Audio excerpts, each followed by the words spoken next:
Hi, I'm Josie Wilson, and I'm the Interim Dean of Social Science, Health, and Physical Education. I want to invite you all here. What you've come for is the Social Science Lecture Series, which we have every Wednesday at noon. And this fall, we're really highlighting the impact of the two hurricanes, Katrina and Rita, on the Gulf Coast, and from a social science perspective. So I'm glad you're here today, and I hope you'll come some of the other days that we have. Next week, we'll have Dr. Patricia Kyle from the psychology department. She's going to be talking about the psychological impact of dealing with both natural and person-caused disasters. So I hope you'll join us. It's my pleasure today to introduce Dr. Vic Sims. Dr. Sims is a professor in the criminology and criminal justice department at Southern and has been with us since 1994. He's contributed a great deal to the department and the university over the past 12 years, and his strong example of excellence in teaching and service to students is to be commended. Dr. Sims is a Southerner.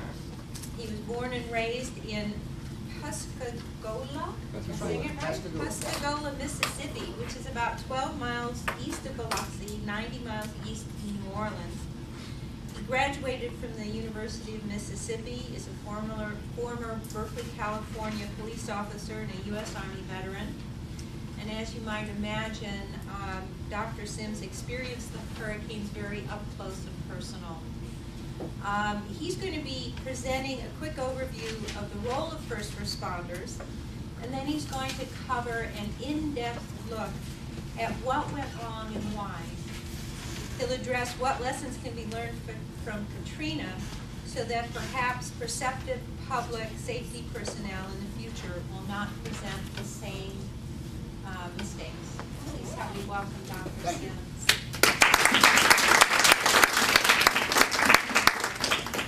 Thank you very much.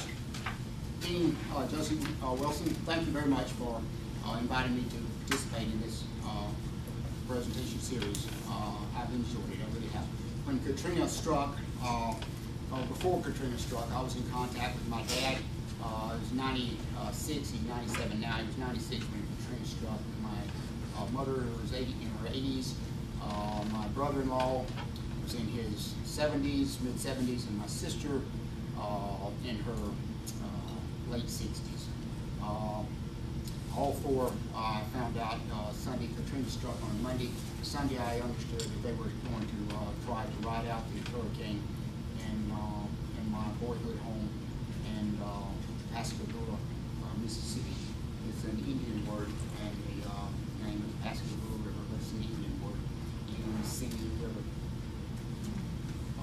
And so I began following the hurricane closely because of my interest in the welfare of my loved ones, and then when it hit hard, I was concerned about not just about their safety and well-being. I was concerned about whether the fact that they were alive, whether they were alive.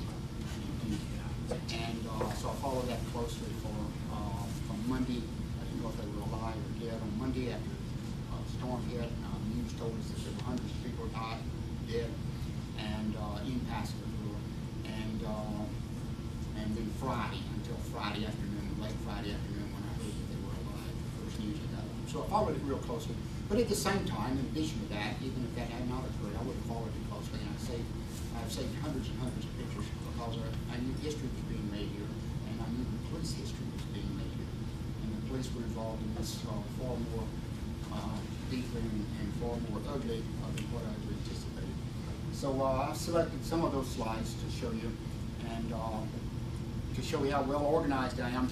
I didn't save all of the slides in one file. I labeled them differently, and I followed the case real closely with all I didn't know the outcome of my folks' well-being, and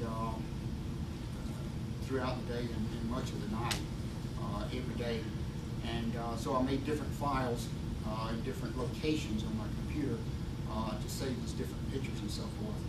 And so now I have about 3 different files named Katrina, and I have 3 files named Katrina or yeah, one's named Katrina 1, Katrina 2, and Katrina 3. And I don't know what pictures are in which file, so might as well have saved them all in one file.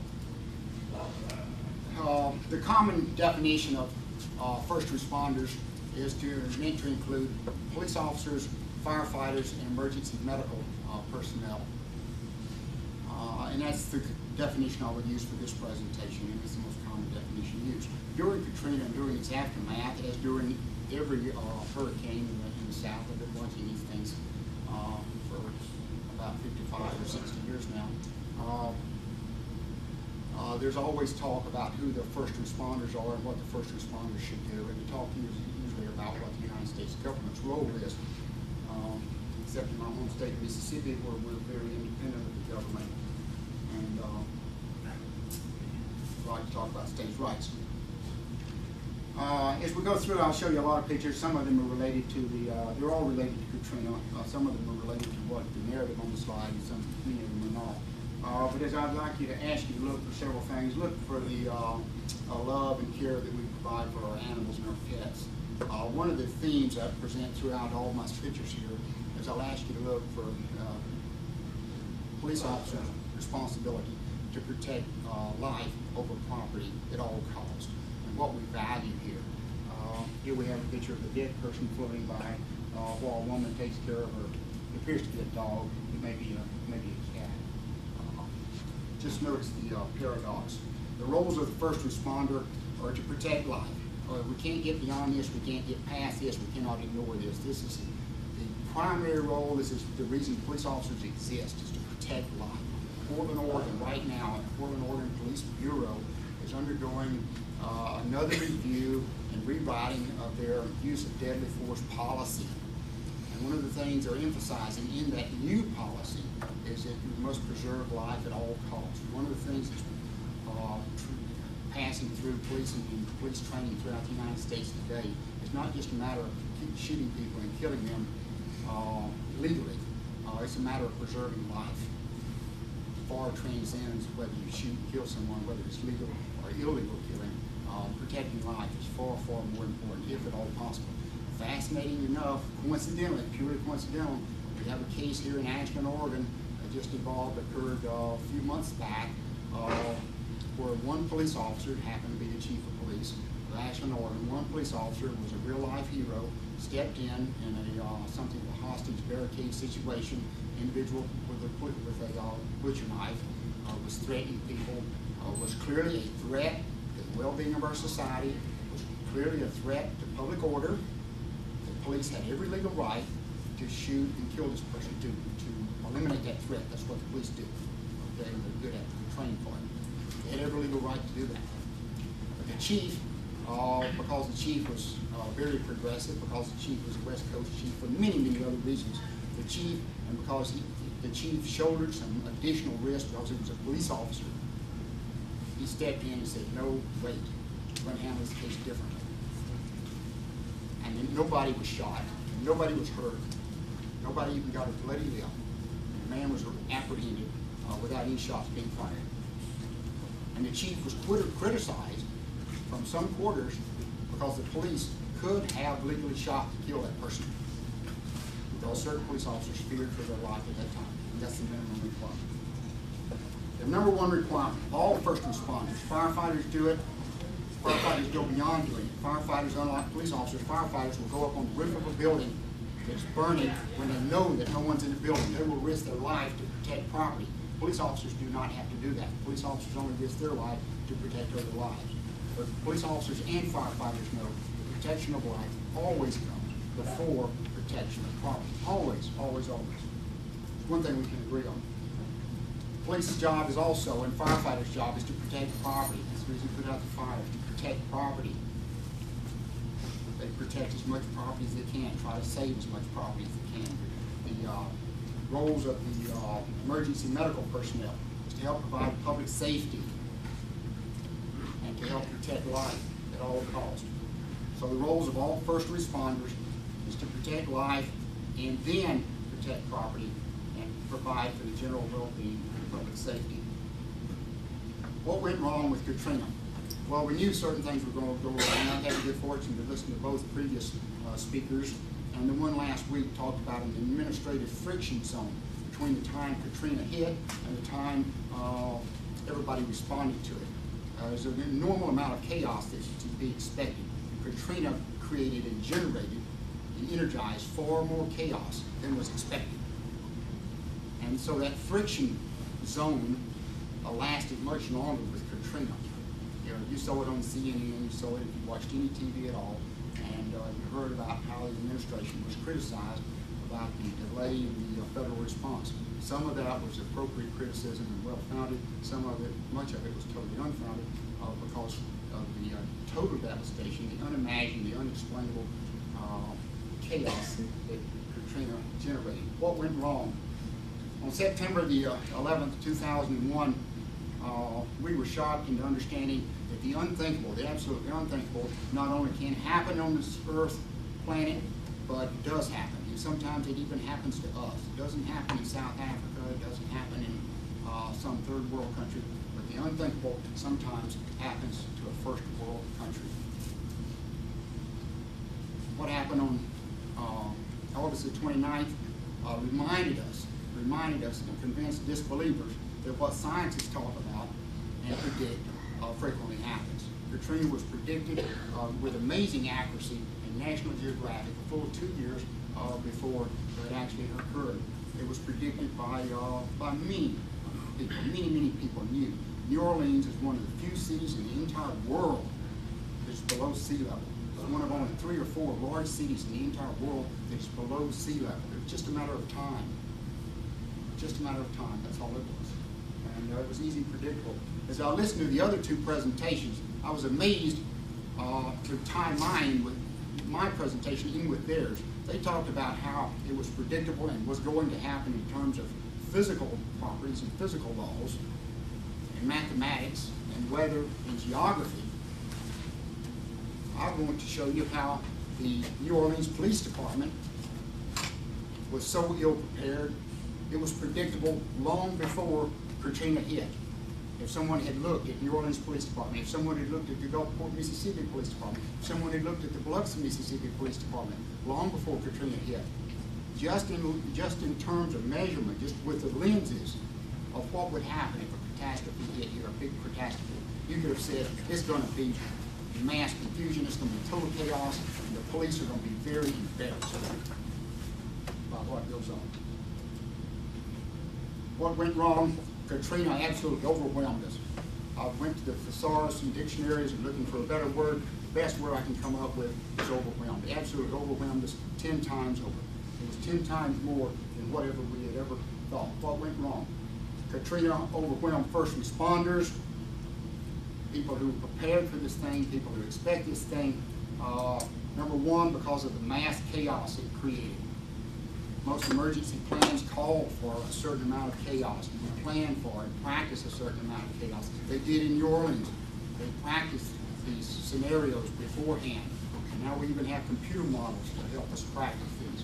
But no one anticipated the total chaos. One of the big lessons we can learn from Katrina, and listening to the cartographer talk last week about the possibility of an earthquake hitting in good old Ashland, Oregon, and Portland, Salem, Seattle fault line, the possibility of it happening. We can expect mass chaos. Let's plan on what we're going to do with total mass chaos. Plan on what we're going to do when we lose communications, because we know there's a chance that we're going to lose communications. If we don't lose communications, that's fine. But what are we going to do if we do lose all communication? What can be done? What's possible? Police preparation. For many police agencies that confronted on the Mississippi Gulf Coast and on the Louisiana Gulf Coast, the police were simply totally unprepared. They were unprepared for a smaller hurricane. They were definitely unprepared for Katrina. Police leadership. I want to show you where not all the police leadership, most of the police leadership along the Mississippi Gulf Coast and the Louisiana Gulf Coast was superb. It was outstanding. It's what we expect. But the problem with looking at police behavior during Katrina is, and I will say it several times here probably, most police officers responded appropriately. Most police officers are sheroes and heroes. They're usually the term now. Sheroes and heroes. They're heroines and heroes. They really are. But there's so many problem officers and And so many problem officers are ranking officers, high-ranking officers, such as the chief of police of New Orleans, Louisiana, are such problem officers, such clowns, engage in such illegal behavior, blatantly illegal behavior, that it becomes no longer a matter, no longer a concern that most police officers are honest and hard-working. Because the unacceptable group is so large that something has to be done. Something has to be done. After the Rodney King case, the people, American people in the United States Congress realized we must stop police officers from beating people. We have to put a stop to that. We've trusted the police to police themselves for all these decades, for 100 years, and they have proven they absolutely cannot do it, and they will not do it. And so now we have federal laws and federal courts stepping in to monitor with decree orders police departments that have refused to police themselves. Police misbehavior is being corrected. Maybe not fast enough to please me, but police misbehavior is being corrected. And what Katrina showed us, and what hurt me so much, and hurt police people so much, is that there was so much police misbehavior and so much illegal police activity. The accountability of leaders. I don't feel lonesome here, because the accountability of leaders cuts across all segments: political science, sociology, government, police departments, fire departments. The accountability of leaders in the presidential office on down is simply non-existent. There is no accountability of leaders.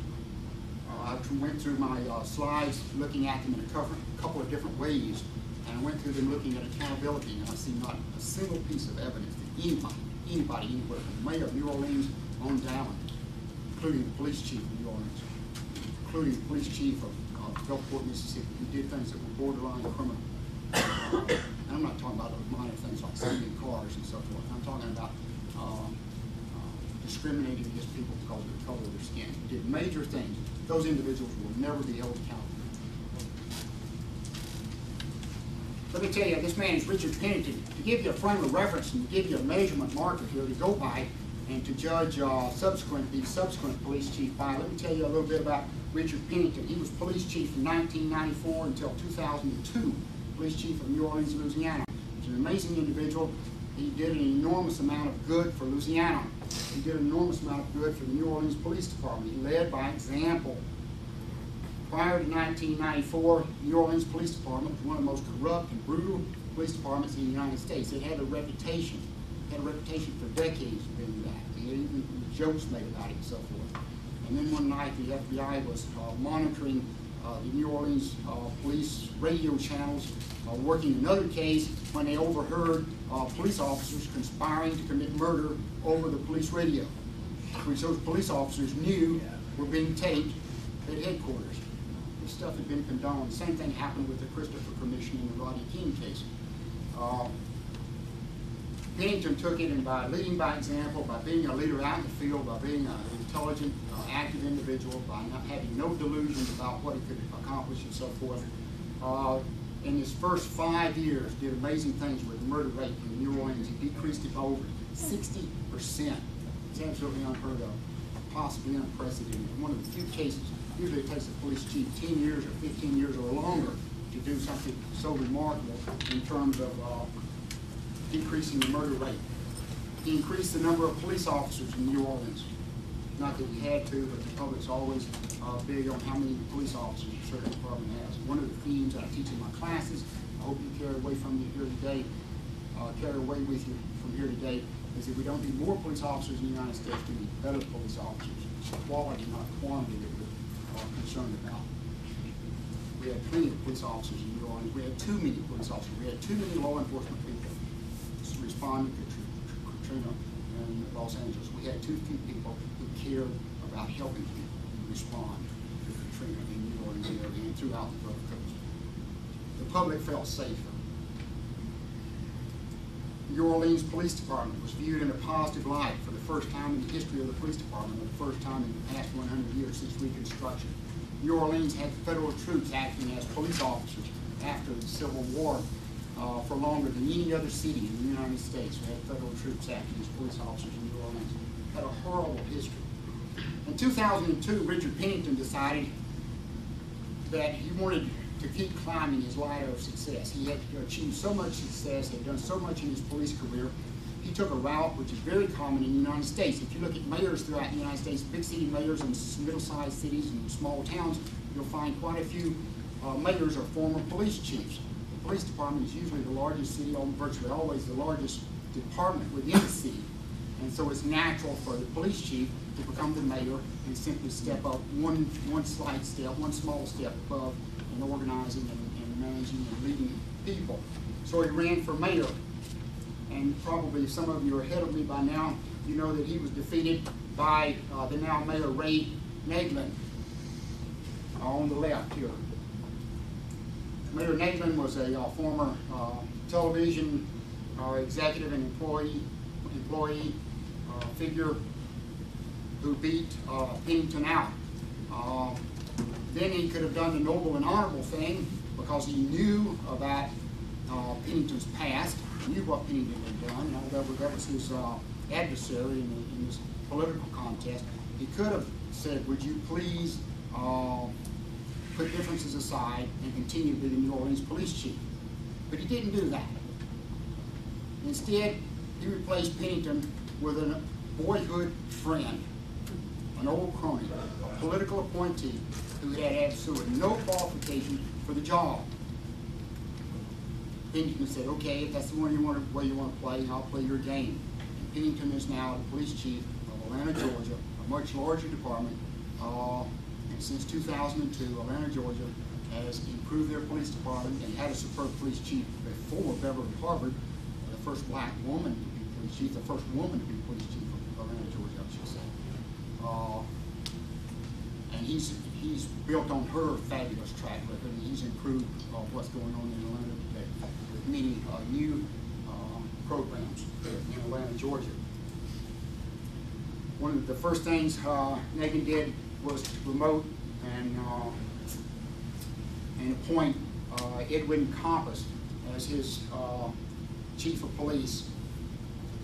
Police officers and police thinkers and followers of the New Orleans Police Department at that time were suspicious about what was going on. Insiders knew exactly what was going on, and at that point it was pretty much predictable what would happen when the next hurricane hit. Between 2002 and 2005, when Katrina hit, it became more and more obvious what would happen when if and when a big hurricane hit.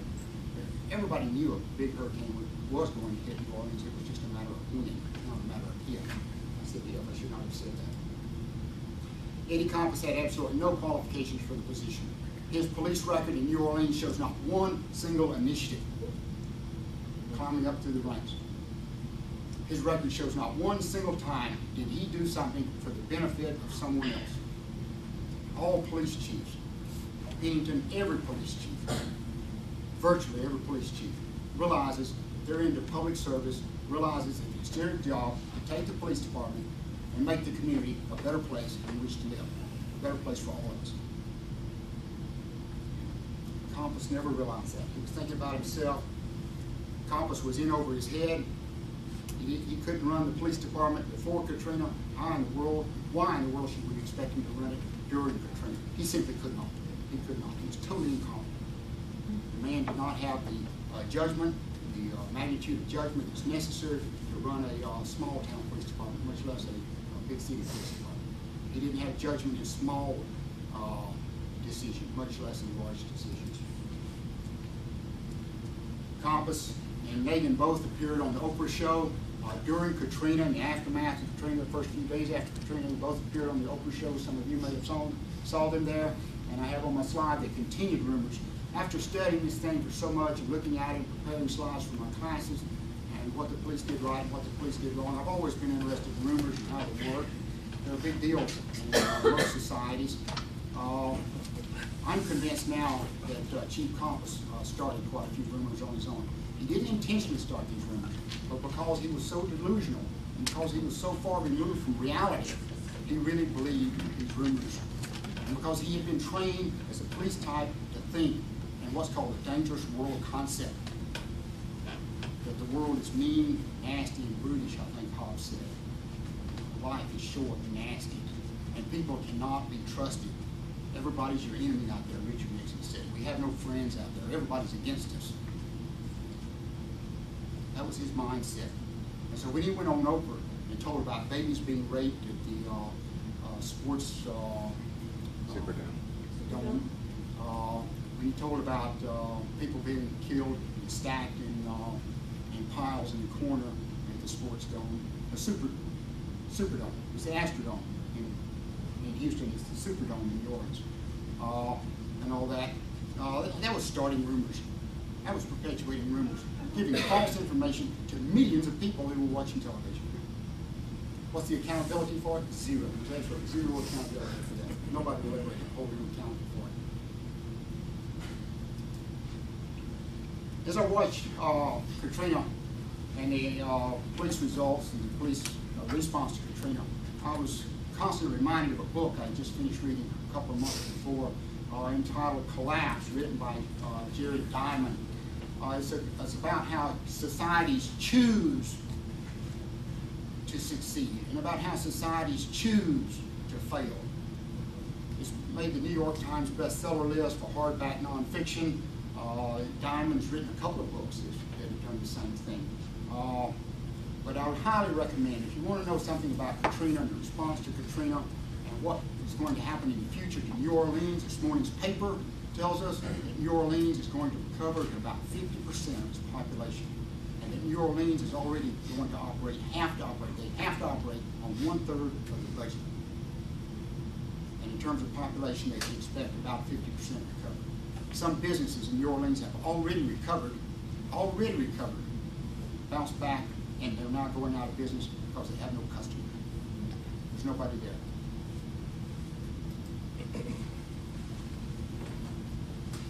Okay, let's get out into deep water. Katrina hit on Monday, just focusing on New Orleans. I focus on New Orleans because it's an example of what happened, and we know more about New Orleans and the New Orleans police than we do about, but it's just an example of what happened all the way from Mobile, Alabama to almost Lake Charles, Louisiana. Katrina hit on Monday. On Tuesday, it was just unimaginable chaos, unprecedented chaos in the United States. Not only did phone systems go down in New Orleans, but phone systems in Louisiana, phone systems in Mississippi went down. I constantly tried to call home, and I couldn't even get through into the area code sometimes. When Kennedy was assassinated, it was rumored and talked about the telephone system collapsed throughout the state of Texas and collapsed throughout much of the southern part of the United States. Be prepared for the telephone system to totally collapse. I got an email just this morning from a high school friend of mine. While I was searching for the welfare of my parents, I suddenly had this bright idea to go back. I've been in contact with a couple of my high school classmates over the years, and the email makes that contact with old friends more possible than ever before. And I knew a couple of those friends had a total list of all of our classmates on email. So I contacted a couple of my, contacted her, and she put out my call for help and welfare check to my parents, everybody that was there. But just communications absolutely went down, and it was mass, practically hysteria. Let me make an important aside here. One thing that never went down, they said all communications went down. You couldn't call in on cell phones, you couldn't call out on cell phones, which was true. But one thing that never went down, I haven't found a single exception to this yet, was text messaging. I sent text messages to my family's next door neighbor who has a cell phone. I knew his cell phone numbers, and I sent text messages to him, and those text messages went through. He didn't know how to read his text messages. He didn't know what text messages were. He just used a cell phone. If you have a cell phone, or if you have loved ones that have cell phones, you should teach everybody immediately how to use text messages, because text messages will go through. I don't understand why. Apparently they require far, far less electrical power, and they're abbreviated and so forth. On Wednesday, okay, this is one of the two biggest mistakes the New Orleans police made, and many police officers made. One of the two biggest mistakes. On Wednesday, Nagin, in his wisdom, ordered the police to stop their search and rescue and immediately work on the problem of looters.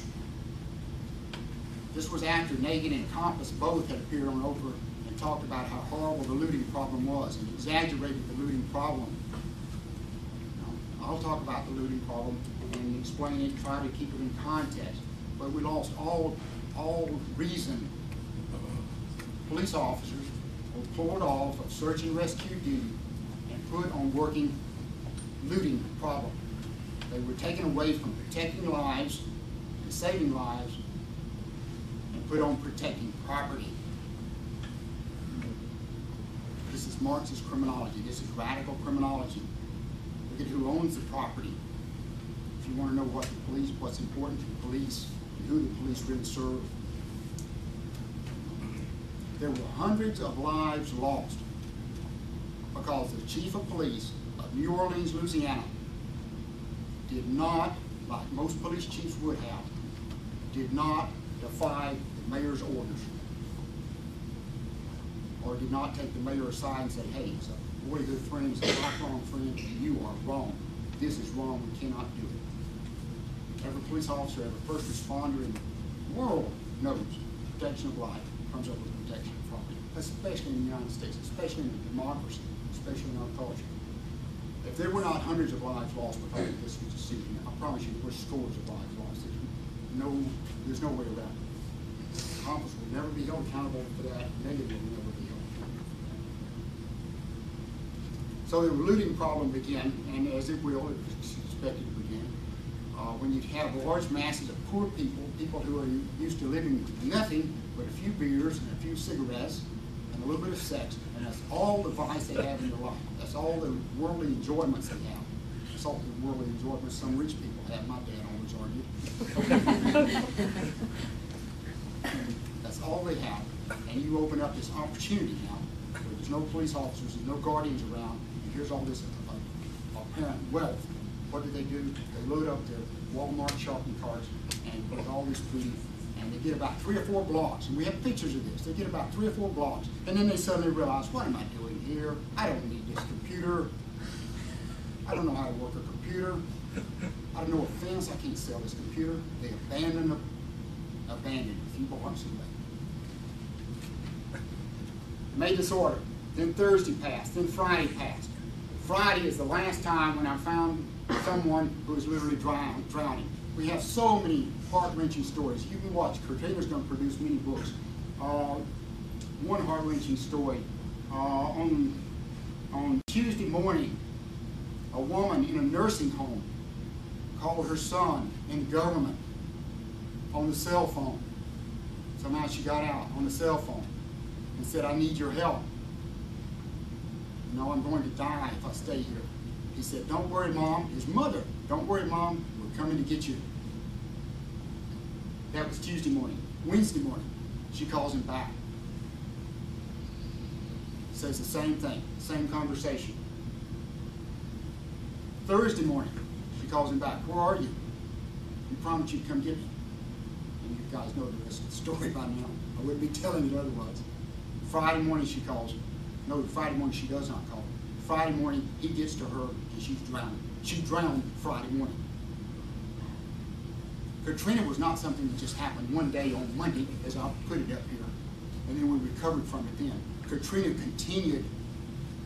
We still have people drowning on Friday, probably on Saturday. I just haven't been able to document it. Everything I'm giving you today is documented with a couple of exceptions. I'll point those out. But this is documented. This is good stuff. These are from respected, reliable reporters coming off the wire service.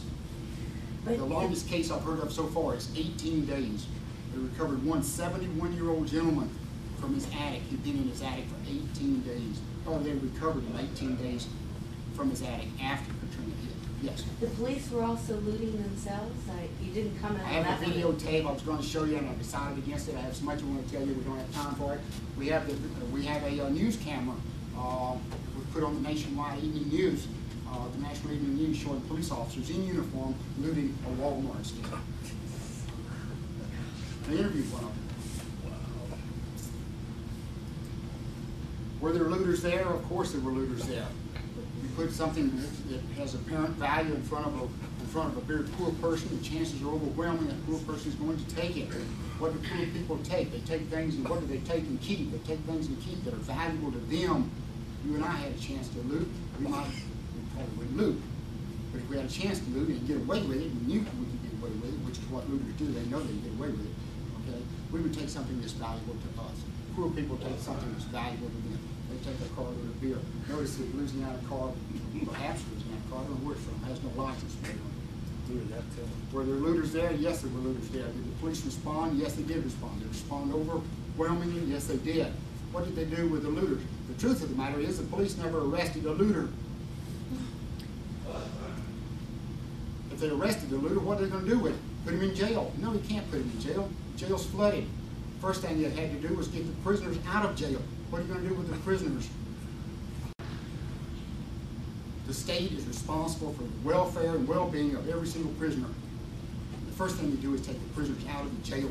If something happens to that prisoner, if they lose a tooth, the state's responsible for that. The state has to answer for that. What are you going to do if you arrest a looter? Where are you going to put that looter? Take him down to this certain location, put him where all these other prisoners are, hundreds of prisoners are located? You don't know. The police had no communication. They didn't know where this location was. And they weren't accepting that. You got to identify him, you got to book him. The law quite clearly says if you arrest someone, you must take them before a magistrate within so many hours. If you arrest them on Friday evening, that's fine. The law obliges. You don't have to take them before a magistrate until Monday morning. But come Monday morning, you have to take the person before a magistrate. And the magistrate was dead. The magistrate was flooded out. Nobody knew where the magistrate was. Overwhelming problems unimagined. 2 weeks after the hurricane, 14 days after the hurricane, we're still taking people out of the water. I'm not saying people have been in the water for 2 weeks, but I'm saying people were in and out of the water, and 2 weeks after the hurricane, there were still boats in there taking people out of the water, removing people from the water. People who were disoriented, people who were dazed, mentally ill people who were mentally ill before the hurricane. What do children learn? We teach in our sociology classes and a few criminology classes and psychology classes all about role modeling. And we never give any examples of role modeling. These people are very serious, all except for 3. If you look at this woman, I bet she's a mother with her 2 children. If you look at this woman, she is smiling and waving to the camera. If you look at her son, I bet that's her son. What's he doing? He's laughing, having a good time. Maybe I'm reading too much into this picture, but I just ask you to look at the picture and consider these possibilities. What do we teach our children? Let me tell you about Chief Munch and several other police chiefs. There's New Orleans, like all big cities, have certain have suburbs. Gretna, Metro-Air, Harvey, and West Wego is a suburb to New Orleans. New Orleans is predominantly black. West Wego is predominantly white. It's not upper class white, but it's working class white. The chief of police, and there's one highway leaving New Orleans that goes through West Wego, or goes over West Wego, like our freeway goes over Medford, Oregon, and not through Medford, Oregon. We only have 2 exits for Medford. But in West Wego, they only had 3 or 4 exits for the freeway. And in some of the other suburbs, the police did the exact same thing. The police set up roadblocks at these exits. And they did not allow any cars. People were walking, thousands of people were walking, and the police did not allow any foot traffic to exit at that exit. I'm sorry, you are not, if you're a refugee, if you're running from Hurricane Katrina, you are not getting off in our community. On top of that, Chief Munch bragged about, after Katrina hit, he sent his, or maybe it was before, I don't know, it doesn't matter. He sent his police officers out on a buying spree where they spent $18,000 on weapons. This indicates what we're training our police officers and what we're telling our police chiefs to expect. You know? When a big hurricane hits, you're going to have trouble with people. You must control people. Whole different philosophy. Service versus control. You must control people. And today, if you go to the NRA website today, you'll find Chief Munch pictures. This is his picture as my icon passed over it as I was about to steal it off of their website, the little arrow said, "My picture," on there. So this is his picture that he put up. How much can you read into a picture? Well, I don't know. The chief of police of New Orleans, Louisiana, wears 4 stars on his epaulet. And I've strained and looked at this big time, and if you count real closely, it looks to me like he has 5 stars on his epaulet. I should write him a letter and tell him I once was chief of police and I had 5 stars, and I bet he'd have 6 stars.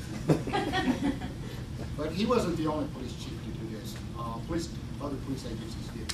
So some well-respected journalists, I haven't seen this in the news media, I don't have it on a slide, so well-respected journalists said that they fired guns over people's heads and they threatened people, and they simply would not allow anybody to exit on those exits. Chief Munch denies that any weapons were fired. Okay, Chief Compass made 2 major glaring mistakes. Made 2 glaring mistakes. I told you about the first one. The second one is here.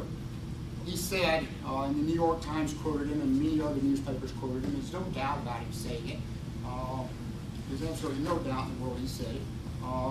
That only law enforcement are allowed to have weapons, regardless of how you feel about possession of guns, regardless of how you feel about firearms in homes, regardless of how you feel about the Second Amendment. One area where the American Civil Liberties Union and the National Rifle Association, the NRA, have always agreed upon is that you can't go into people's homes, the police cannot go into people's homes and seize weapons. It is illegal. That is unconstitutional. We knew that before Katrina. And that is exactly what Compass had his officers do. New Orleans police officers, and possibly some federal officers. When the Robert Davis case came up, they said that first said that 5 New Orleans police officers were beating this individual. And now we're realizing that there were federal agents involved, or federal employees. Who are these cowboys out there? Who are these loose cannons running around out there with M16? I hope to answer some of those questions for you today. Here's a picture of Chief Compass at his finest hour. Notice he has Levi's on because he didn't have uniform. His family was one of the first to be evacuated. Mayor Nagin said, "Hey, there's a big hurricane coming in." The day before the hurricane struck New Orleans, Mayor Nagin wisely put his family on an airplane at the airport and sent them to Dallas, Texas.